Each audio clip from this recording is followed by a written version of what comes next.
तो टीचर मनीषा मौत मामले में एक बड़ा खुलासा और सामने आया। पीजीआई रोहतक की पोस्टमार्टम रिपोर्ट से यह खुलासा हुआ है कि टीचर के साथ दुष्कर्म नहीं किया गया है। इसकी पुष्टि नहीं हुई है। रिपोर्ट के मुताबिक मनीषा के शरीर में जहर मिला है। हालांकि ये जहर खाया है या किसी ने खिलाया है, इसके बारे में कुछ नहीं कहा जा सकता, ये जांच का विषय है।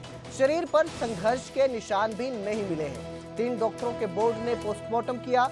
कुछ रिपोर्टों का आना अभी बाकी है। मनीषा का भिवानी और रोहतक में 2 जगहों पर पोस्टमार्टम हुआ है, जिसके बाद ये सामने आया है। पीजीआई रोहतक की रिपोर्ट में खुलासा हुआ है कि टीचर मनीषा के साथ दुष्कर्म नहीं हुआ है। इसके साथ ही संघर्ष के भी कोई निशान नहीं मिले हैं।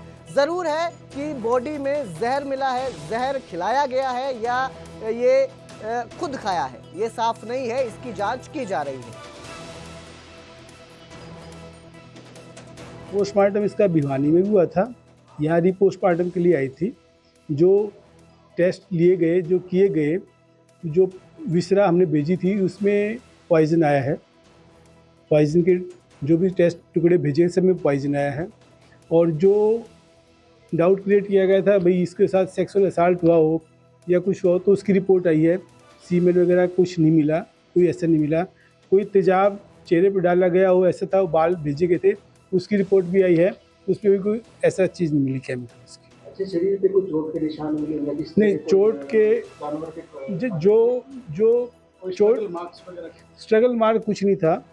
घुटने पे जो छोटे छोटे 2 निशान मिले गए हैं, वो टेस्ट के लिए भेज दिए इन्होंने कि कोई चोट मिल जाए। बाकी जो लेडी के अंग के सारे टुकड़े जो चेक किए गए, कोई चोट के निशान नहीं थे।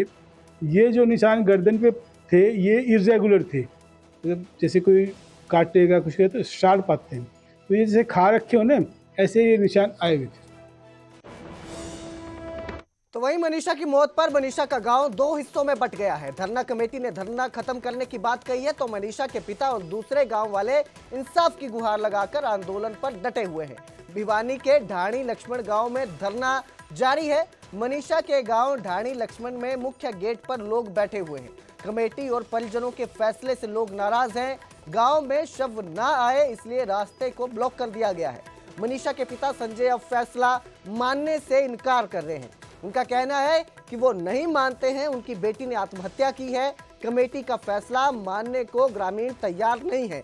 ग्रामीण पूरे फैसले और फोरेंसिक रिपोर्ट को मनगढ़ंत कहानी बता रहे हैं। इससे पहले धरना समिति ने बीती रात धरना खत्म करने का ऐलान कर दिया था और मनीषा का अंतिम संस्कार पूरा करने की बात कही थी। लेकिन अब गांव 2 गुटों में बंट गया है। एक इंसाफ की गुहार लगा रहा है, तो दूसरा गुट जो है वो अंतिम संस्कार करने पर अड़ा हुआ है। मेरी बेटी कभी भी आत्महत्या नहीं कर सकती।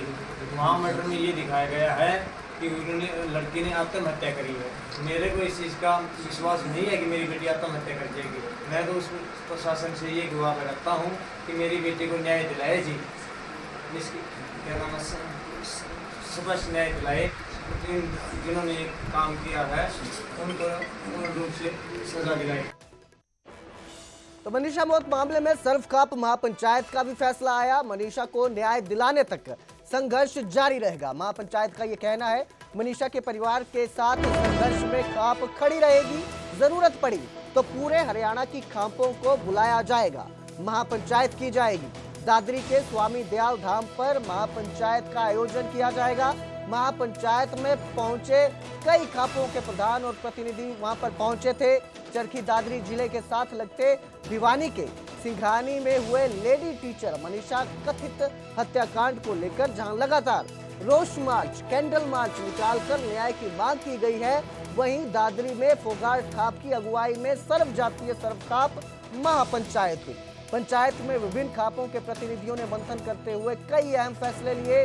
साथ ही सरकार पर मामले को बदलने के आरोप लगाते हुए निर्णय लिया कि जरूरत पड़ी तो परिवार को न्याय दिलाने के लिए पूरे हरियाणा की खापों को एकजुट कर दिया जाएगा।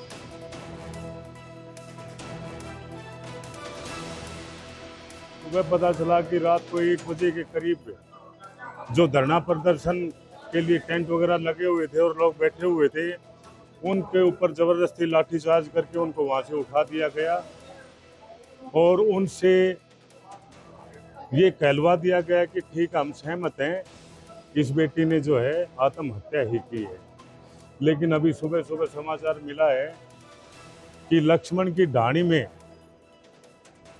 बेटी मनीषा के माता पिता, दादा दादी और गांव वाले, आसपास के सभी गांव के लोग वहां पर इकट्ठे होकर के लक्ष्मण की ढाणी के सारे रास्ते क्लोज बंद कर दिए और जो है किसी भारी आदमी को अंदर नहीं जाने देते।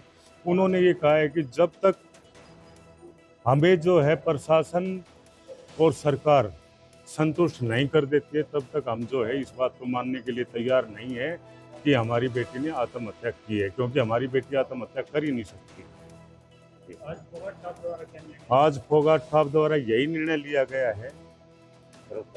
सर, फोगाट खाप द्वारा नहीं है ये पूरे दादरी जिले की सभी खापें और सभी संगठनों द्वारा आज ये फैसला लिया गया है कि जब तक बेटी के माँ बाप और गांव वालों को सरकार और प्रशासन द्वारा संतुष्ट नहीं किया जाता है, तब तक हमारे पूरे हरियाणा के खापों से हम बातचीत कर करके और हम उस बेटी के साथ, बेटी के परिवार के साथ तन मन धन से उसके साथ हैं। वहीं हत्याकांड को लेकर बढ़ते तनाव और लोगों के आक्रोश को देखते हुए भिवानी और चरखी दादरी में इंटरनेट सेवाएं बंद कर दी गई है। 21 अगस्त दोपहर 11 बजे तक पाबंदी लगा दी गई है। मनीषा का अभी तक अंतिम संस्कार नहीं हुआ है।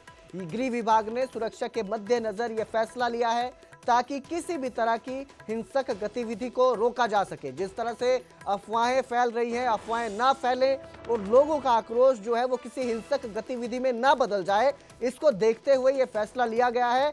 और दोनों जिलों भिवानी और चरखी दादरी में इंटरनेट की सेवाओं को बंद कर दिया गया है। इसके साथ ही बल्क SMS को भी बंद कर दिया गया है ताकि SMS ना भेजे जाए, बल्क में ना भेजे जा सके।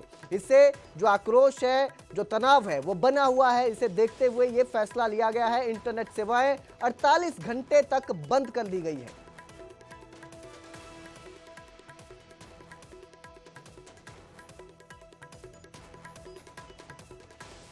तो वहीं इस पूरे मामले में जेजेपी की चेतावनी भी सामने आई है। जेजेपी के नेता दिग्विजय सिंह चौटाला ने बड़ा बयान दिया और कहा कि मनीषा के पिता पर कोई दबाव न डाला जाए। मनीषा को न्याय दिलाने के लिए प्रशासन काम करे। जेजेपी मनीषा के पिता के साथ है। दिग्विजय चौटाला का यह बयान सामने आया है। भिवानी में इंटरनेट सेवाएं बंद करने को लेकर भी उन्होंने कहा कि इंटरनेट सेवा बंद करना गलत है। जो प्रशासन है वो इंसाफ दिलवाने के लिए काम करे। जो पीड़ित परिवार है उसे इंसाफ दिलाया जाए और मनीषा के पिता पर किसी तरह का भी दबाव ना डाला जाए।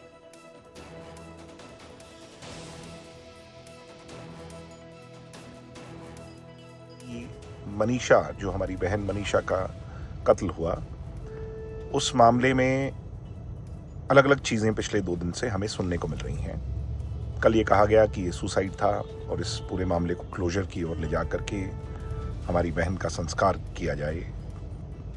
प्रशासन ने ये प्रयास किया।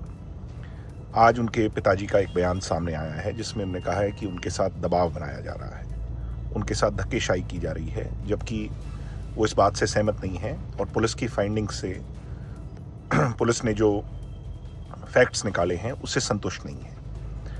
मैं सरकार को चेताना चाहता हूं, पुलिस प्रशासन, वहां के एसपी साहब, डीजीपी साहब, आपको आगाह करना चाहता हूं कि मूल भावना आप लोग दफ्तरों में बैठकर शायद नहीं जानते। जब तक पूरा सच ना निकल जाए, जब तक परिवार संतुष्ट ना हो, पुलिस की फाइंडिंग्स और सरकार की इन्वेस्टिगेशन से परिवार संतुष्ट ना हो, तब तक अगर उन्होंने अधिकारियों पर भ्रष्टाचार के आरोप लगाए और कहा कि बीजेपी नेताओं और अधिकारियों ने गुरुग्राम को कूड़ाग्राम बना दिया है। राज बब्बर ने कहा कि नए जिला अध्यक्षों की अगुवाई में प्रदर्शन अच्छी बात है। कई साल बाद कांग्रेस जनहित के मुद्दों पर सड़क पर आई है। नए संगठन के गठन से आम आदमी के मुद्दे कांग्रेस उठाएगी। तो गुरुग्राम में यह प्रदर्शन किया गया, कूड़े को लेकर यह प्रदर्शन किया गया है और कहा कि गुरुग्राम कूड़ा ग्राम बन चुका है, जिसके खिलाफ कांग्रेस ने आज प्रदर्शन किया है।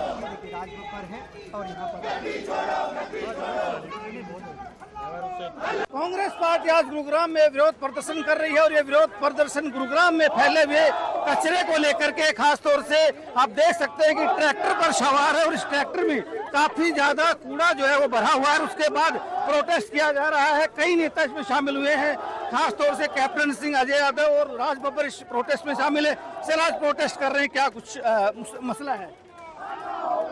नगर निगम जो है मुख्य रूप से पूर्ण तो फेल है, नालियां बंद है सारी, सड़कें जो हैं भर जाती हैं, जल भराव हो जाता है और कूड़े का ढेर हो रहा है चारों तरफ और उससे लेकर लोग बड़े परेशान हैं। और सरकार जो है जो कूड़े का जो निरस्तीकरण है वो नहीं कर पा रहे हैं। ये हमारे नौजवान अध्यक्षों का प्रयास है और उन्होंने इस धरने का आयोजन किया है।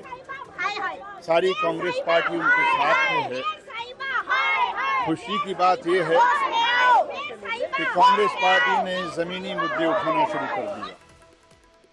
तो उधर करनाल में बड़ा हादसा देखने को मिला। हाईवे पर ट्रक, कैंटर और कार की टक्कर हो गई। अचानक ब्रेक लगने से करनाल हाईवे पर यह हादसा हुआ है। करनाल कर्ण लेक के पास 3 वाहन आपस में भिड़ गए। टक्कर में कैंटर चालक बुरी तरह घायल है, अस्पताल में भर्ती करवाया गया है। पुलिस ने मौके पर पहुंचकर पूरे घटनाक्रम की जांच शुरू कर दी है। हादसे की वजह से हाईवे पर यातायात ठप हो गया। घायल चालक का अस्पताल में इलाज किया जा रहा है। तो ये बड़ा हादसा देखने को मिला है।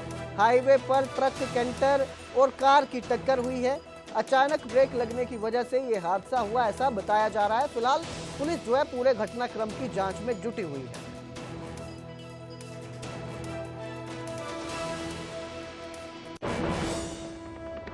तो उधर अंबाला में फर्जी नशा मुक्ति केंद्र का भंडाफोड़ हुआ। शाह क्षेत्र में फर्जी नशा मुक्ति केंद्र पर छापेमारी हुई। पुलिस ने फर्जी नशा मुक्ति केंद्र से करीब 23 युवक छुड़ाए हैं। सेंटर संचालक से पुलिस पूछताछ कर रही है। बिना लाइसेंस के ये नशा मुक्ति केंद्र चल रहा था। पुलिस ने 10 से अधिक लोगों को हिरासत में लिया है। जांच की जा रही है, पूछताछ की जा रही है। वहीं रेस्क्यू किए गए युवकों को अस्पताल पहुंचाया गया, जहां उनका मेडिकल करवाया गया। स्वास्थ्य विभाग फर्जी नशा मुक्ति केंद्र पर कार्रवाई करेगा। तो अंबाला में यह फर्जी नशा मुक्ति केंद्र देखने को मिला, जहां पुलिस ने कार्रवाई करते हुए 23 युवकों को छुड़ाया है। आज सुबह दोपहर को 2 बजे एक एसपी ऑफिस से हमारे सीएमओ सर को इन्फॉर्मेशन मिली कि एक लंगर चन्नी गांव में एक बिना लाइसेंस के एक डी एडिक्शन सेंटर चल रहा है जो कि इलीगल है। उन्होंने प्रोविजनल लाइसेंस के लिए अप्लाई कर रखा है, लेकिन उनको अभी तक मिला नहीं है। उसके बावजूद भी वो लोग सेंटर को रन कर रहे थे, जो कि गैर कानूनी है। गांव छन्नी से चुडियाला रोड पर विल पावर के नाम से नशा मुक्ति केंद्र चल रहा था। जब पुलिस रेड पर गई और उसके मालिकों से नशा मुक्ति केंद्र बारे कागजात मांगे, लाइसेंस मांगा, तो उनके पास कोई कागज नहीं। तो कितने लोग वहाँ से पकड़े गए? वहाँ से करीब 22 एडिक्ट पकड़े गए हैं और 10-12 का स्टाफ था। क्या कार्रवाई रही अभी कहाँ निकला? सेंटर पर डॉक्टर की टीम आ गई थी और डॉक्टर की टीम के साथ ही सभी डी एडिक्टों को सिविल हॉस्पिटल अंबाला कैंट है। कुरुक्षेत्र के रादौर में कुत्तों और बंदरों का आतंक देखने को मिल रहा है। कुत्तों और बंदरों के आतंक से लोग परेशान हैं। सीएचसी में रोजाना 15 डॉग और मंकी बाइट के केसेस आ रहे हैं। 5 महीने में रादौर क्षेत्र में 500 मामले दर्ज किए गए। डॉक्टरों की लोगों से अपील है, डॉग बाइट की अनदेखी न करें, कुत्ते के काटने पर जरूर इलाज करवाएं। देखिए, डॉग बाइट के केसेस हमारे पास लगातार आ रहे हैं और अगर हम बात करें एवरेज की तो लगभग 12 से 15 इंजेक्शंस जो है वो डेली हम लगा रहे हैं। जो लोग आ रहे हैं जिनको कुत्ता काट गया, ऑन एन एवरेज अगर देखा जाए तो पिछले 5 महीने में लगभग 500 अलग अलग व्यक्ति आ चुके हैं जिनको इंजेक्शंस लगे हैं। इंजेक्शंस की हमारे पास कोई कमी नहीं है, इंजेक्शंस हमारे पास पूरे हैं और वो हम लगवा